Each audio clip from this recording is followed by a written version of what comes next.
Okay မင်္ဂလာပါကျွန်တော်ခုပြောပြချင်တာတော့ကျွန်တော်မြန်မာနိုင်ငံမှာ VPN မဖြစ်မနေသုံးနေရတဲ့ပုံစံဖြစ်နေတယ် VPN သုံးနေကြတဲ့ကောင် VPN မျိုးမျိုးသုံးကြတယ်ပေါ့နော်ကျွန်တော်ခုပြောပြမယ့် VPN ကတော့111 VPN ဖြစ်တယ်တစ်လေးလုံး VPN ဖြစ်တယ်ပေါ့နော်အခုကတော့ကျွန်တော် MacBook version နဲ့ပဲလုပ်ပြသွားမှာဖြစ်တယ်ကျွန်တော်ဒီတော့ download မဆက်လို့ဆိုရင်တော့အောက်မှာကျွန်တော် download ချပေးထားတယ် Android တော့ iPhone တော့ Mac OS တော့ကော Windows OS တော့ကောကျွန်တော် download လုပ်ပြီးချပေးထားတယ်နော်ဒီမှာကိုသုံးမဲ့ကို device အတွက်ကို link ကိုနှိပ်ပြီးတော့မှ download ဆက်လုပ်လို့ရတယ်ပြီးတော့နောက်တစ်ခုကကျွန်တော် 11GB 11သုံးတဲ့အခါမှာ Bluetooth မသုံးဘဲနဲ့ GB တိုးပြီးတော့မှ111 plus ကိုကျွန်တော် Grab plus ပေါ့နော်အဲ့ဒါကိုသုံးချင်တယ်ဆိုရင်GB ဘယ်လိုတိုးမလဲဆိုတာပြောပြတော့မှာဖြစ်တယ်နော် Okay အောက်မှာ server 1 နဲ့ server 2ဆိုတော့ကျွန်တော် link ချပေးထားတယ်အောက်မှာ server 1 နဲ့ server 2ကိုဝင်လာလို့ရှိရင်ကျွန်တော်တို့ဒီမှာဒီလိုလေးရောက်ရမယ်နော်ဒါ server 1ဒါလည်း server 2တူပဲဖြစ်တယ်အဆင်ပိုပြီးအဆင်ပြေတာကကျွန်တော်တို့ကွန်ပျူတာနဲ့ဝင်လို့ရှိရင်ပိုပြီးအဆင်ပြေတယ်ဖုန်းနဲ့ဆိုရင်တော့ကျွန်တော်တို့browser ထဲဝင်သွားပြီးတော့မှနည်းနည်းလေးအလုပ်ရှုပ်တယ်ပေါ့နော်ကွန်ပျူတာနဲ့ဆိုရင်တော့ကျွန်တော် browser ထဲဝင်သွားလို့ရှိရင်ပို့ပြီးတော့မှလုပ်လို့အဆင်ပြေတယ်သက်ရဖြစ်တယ်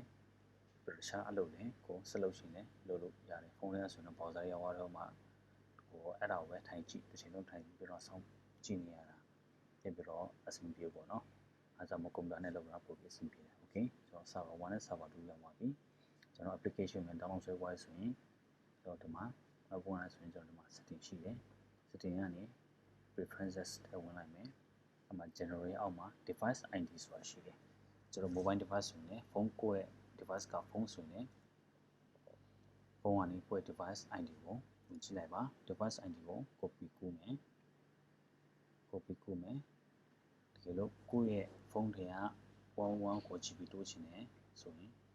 copy laptop ထဲကနေတွားပြီးတော့မှ GB တိုးမယ်ဆိုရင်တော့ကိုက device ကို copy ကိုအဆင်ပြေလို့ရှိရင်တခါလေးရိုက်ထည့်လို့ရတယ်နော်ဒီမှာ server 1 ကို server 1 မှာအရင်လုပ်ပြမယ်အပေါ်တောင်းမှာအစိမ်းရောင်လေးနဲ့ run ဆိုတာရှိတယ် run ဆိုတာကိုနှိပ်ပေးလိုက်ပါအားလည်း okay ဒီမျိုး mouse ကျလာမယ် enter the rub plus id ဆိုတာရှိရမှာကာဆယ်လေးချပြီးတော့မှကိုယ်ခုန id ကို pass လုပ်လိုက်တကယ်လို့ကို pass လုပ်လို့အဆင်ပြေဆိုရင်လုံးချင်းစီရိုက်ထည့်လို့လည်းရတယ်နော် id နံပါတ်မှန်ဖို့လိုတယ်အဲ့ဒါရိုက်ထည့်ပြီးလို့ရှိရင် pass လုပ်ပြီးပြီဆိုရင် enter ခေါက်ပေးလိုက် okay အမှတော့ preparing လုပ်နေအကုန်ဆက်သွားလိုက်မယ် okay ဒီမှာကျွန်တော်ဒါ result ထွက်လာပြီ result မှာ total က1 code ဆိုရင်ကျွန်တော်တို့ plus မှာ 1GB ရပြီဆိုတော့ဖြစ်တယ်နော် okay အမှ server 2မှာလုပ်ကြည့်မယ် server 2ကိုလည်း server 1နဲ့အတူတူပဲအစိမ်းရော run လေးကိုနှိပ်လိုက်မယ်ဒီမှာကျွန်တော် ID ကိုထည့်ပေးမယ်ပြန် enter ခေါက်လိုက်မယ်သူလည်းခုနအတိုင်းပဲပြန်သွားပြီးလုပ်နေပြန်သွားတယ်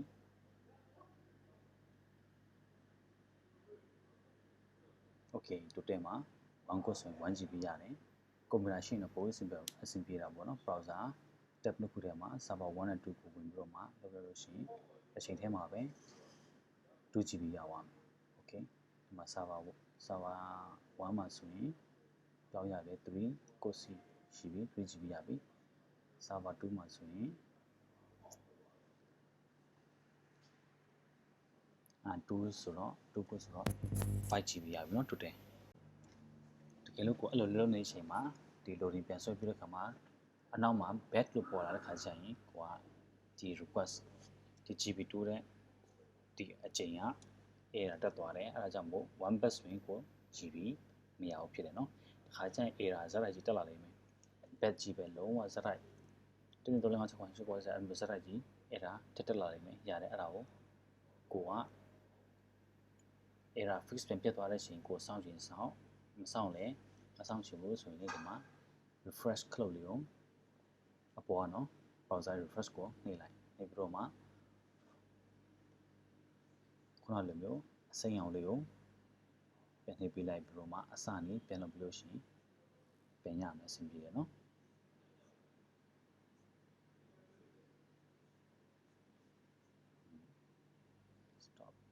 စိတ်ရလို့ပြန်နှိပ်ပြီးလို့ရှိရင် okay စိတ်ရလို့ကိုပြန် run ပေးလိုက်မယ်ဟောဒီမှာ play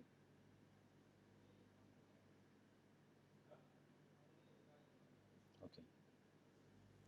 ဒီမှာကိုယ့်ရဲ့ ID ပြန်ထည့်ပြီးတော့မှပြန် run လို့ရှိရင်အစနေ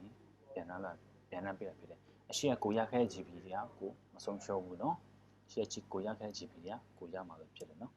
okay ဒီလို error တက်ပြီးတော့မှတခုဖြစ်သွားတယ်ဆိုရင်เนาะ error တက်ပြီးတော့မှဒီမှာ battery ပဲစတိုက်တက်လာတယ်ဆိုရင်เนาะ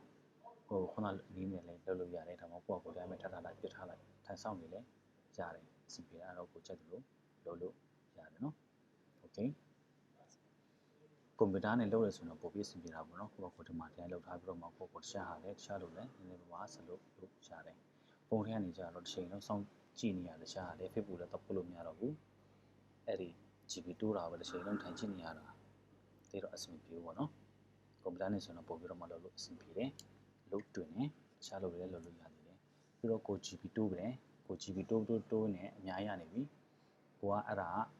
ကိုယ့်ရဲ့ဒီ MacBook အတွက်ပဲရတာလားဆိုတော့မဟုတ်ဘူးတခြား device မှာလည်း GB ကိုမျှဝေပြီးမှသုံးလို့ရတယ်ဘယ်သုံးမလဲဆိုတော့ဒီခုန preference ထဲမှာပြန်ဝင်ပြီးတော့မှ account ထဲသွားပါ account မှာ license key ဆိုတာရှိတယ်အဲ့ license key ကိုအခုကျွန်တော်ရဲ့ license key ရပါတော့ကျွန်တော် data remain ကဘာလို့ကျွန်တော်ဘယ်လောက် GB ယူထားလဲဆိုတော့1254 GB ယူထားတယ်1254 GB ရှိတယ် license key เนาะ okay အဲ့ဒါကိုကျွန်တော်ဒီမှာ copy လုပ်ပြီးတော့မှဒီ license key ကိုယူပြီးတော့မှတခြား device မှာတခြား device တွေရဲ့ setting ထဲသွားပြီးတော့မှ license key ဆိုတဲ့နေရာမှာရိုက်ထည့်လို့ရှိရင်လည်းရတယ်เนาะတခြား device တွေသွားပြီးတော့မှ license key ကိုရိုက် license key ကိုသွား license key မှာတခြား license key ဖြစ်နေလိမ့်မယ်အဲ့ခါကျရင်ကိုကဒီ1254 GB ရှိတဲ့ဟာကိုပြန်သုံးချင်ဆိုရင်တော့ use different license key ကိုနှိပ်လိုက်နှိပ်ပြီးလို့ရှိရင်အမှကိုယ့်ရဲ့ license key ကိုပြန်ပြီးတော့မှရိုက်ထည့်လိုက်လို့ရှိရင်ဒီ1254 GB ဆိုတာကိုယူထားတဲ့ကိုတိုးထားတဲ့ GB အကုန်လုံးကဒီထဲကိုပြောင်းဝင်လာမှာဖြစ်တယ်နော်ရှင်းပြရင်တော့ license key တစ်ခုတည်းကို license key တစ်ခုတည်းကို device နှစ်ခုအနေနဲ့ပြန်သုံးတာဖြစ်တယ်ကျွန်တော်ဆိုရင်ဒီ license key တစ်ခုတည်းကိုပဲဒီမှာကျွန်တော် iPhone နဲ့ရောဒီ MacBook Pro နဲ့ရောကျွန်တော်မျှသုံးနေတာဖြစ်တယ်နော်ဒီ license key ကိုထပ်ယူပြီးတော့မှတခြား device တွေမှာလည်းထပ်သုံးလို့ရတယ် device 5ခုထိမျှဝေသုံးလို့ရတယ် okay ပြီးတော့ဒါကတော့ကျွန်တော်အဓိကပြောချင်တာကျွန်တော်ကွန်ပျူတာအတွက်ပေါ့နော် MacBook ဖြစ်ဖြစ် Windows အတွက်ဖြစ်ဖြစ်ဒီဟာလေး111ပြန်သုံးမယ်ဆိုရင်တော့111မှာသုံးချင်တယ်ဆိုရင်တော့ကျွန်တော် GB ပို့တိုးရဆိုပြပါတာဖြစ်တယ်အဆင်ပြေတယ်ဆိုရင်တော့ကျွန်တော် Android သမားတွေအတွက်ပေါ့နော်ကျွန်တော်ဒီဒေါ်လာရေးဘက်နေတော့ထုတ်ထားတဲ့ဒီ V4C VPN app နဲ့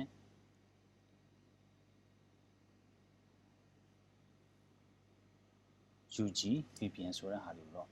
ကျွန်တော်တို့ဖြစ်နိုင်တော့သုံးပေးဖို့တော့ကျွန်တော်တိုက်တွန်းချင်တယ်သူတို့နှစ်ခုကျွန်တော် VPN သုံးပေးခြင်းအပြင်ကျွန်တော်ဘာရရဆိုရင်ကျွန်တော် donation တစ်ခါတည်းပေါင်းရင်သူဖြစ်သွားတယ်เนาะအဲ့ထဲကနေကျွန်တော်ဗီဒီယိုလေးတွေကြုံညာလေးတွေကြည့်ပြီးတော့မှ click ပေးခြင်းအပြင်ကျွန်တော်တို့ donation လုပ်နေထည့်ပေးတယ်လို့ဖြစ်တယ်အားကြောင့်မို့ Android သမားတွေအဆင်ပြေလို့အဆင်ပြေရင်တော့ကျွန်တော် UG VPN နဲ့ V4C VPN เนาะV4C VPN เนาะသုံးပေးဖို့တော့ကျွန်တော်တိုက်တွန်းချင်တယ်လောလောဆယ်တော့ Android အတွက်ပဲရသေးတယ်ကျွန်တော်iOS အတွက်တော့ကျွန်တော်ဆက်လုပ်ပေးနေတော့သိရတယ် okay ဒီလိုကွန်ပျူတာနဲ့ MacBook အတွက်ကတော့ကျွန်တော်111ပဲ VPN ပဲသုံးမယ်111ပဲဆက်သုံးမယ်ဆိုတော့ကျွန်တော်ခုနပြောသလို GB တိုးပြီးမှဆက်သုံးလို့ရတယ်ကို Zero Trust ကိုလည်း VPN အပြရအောင်ကိုလည်းမသုံးချင်ဘူးဆိုတော့เนาะခုနပြောသလို GB တိုးပြီးတော့မှပဲ device 5ခုလောက်ထိကိုမျှဝေပြီးတော့မှသုံးလို့ရတယ်เนาะ okay ဘလုံးတော့အဆင်ပြေမယ်ထင်တယ်